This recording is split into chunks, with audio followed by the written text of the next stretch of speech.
down, Cass. Settle down. Thank you.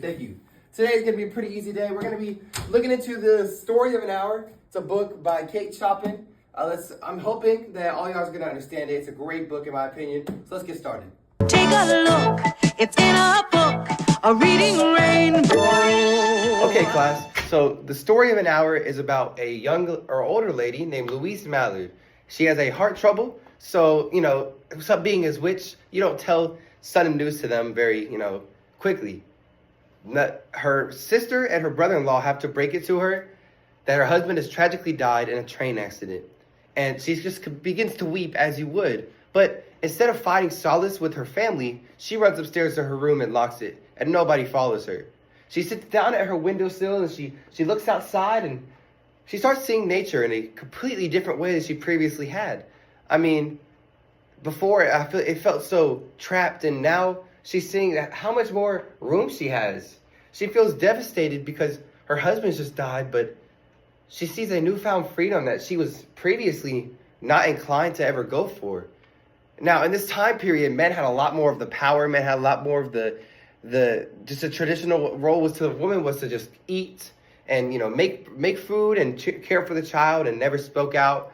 But now she realizes that maybe she has a reason to speak out. So she starts whispering to herself, class. She says, free, free, free. Really just telling her body that, wow, she's like free. So she comes downstairs, but here's where a plot twist happens. She finds her husband walking through the door. And I mentioned previously that she had heart trouble. And from here, though, she passes away from a heart attack, from joy that kills. All of the freedom that she had just found and grasped was just tugged away from her by her husband coming back to life. And this is just such a strict theme, everybody, because it's just showing that how prevalent traditional roles were back then, and how even though her husband died, not as a terrible husband, but she just finds a newfound life ahead of her, and it's all taken away so quickly.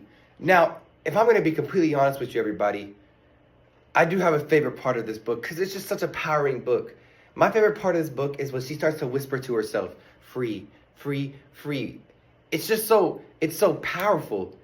It flips the expected reaction from her being so just distraught at her husband's death to being so excited at this newfound freedom. It's thought-provoking when you just think about this was so different if it were to happen today, but back then I could understand why she's saying that because of the roles that were presented inside of the society.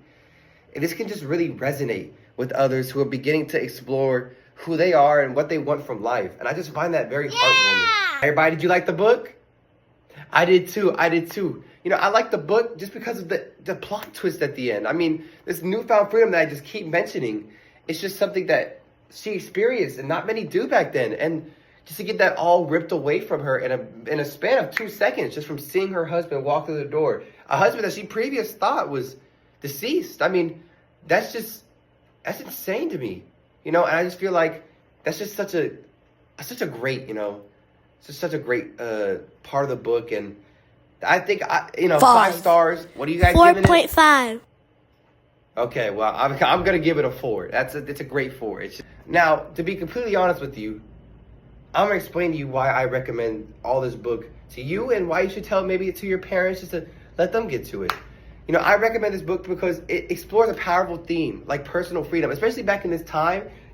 Kate Chopin, she's known for her different works back in this period because women were allowed to speak out, but she's speaking of dying and how it's just so rough. Some of her other themes are very rough too. It's an emotional journey. It's vivid and relatable to so many.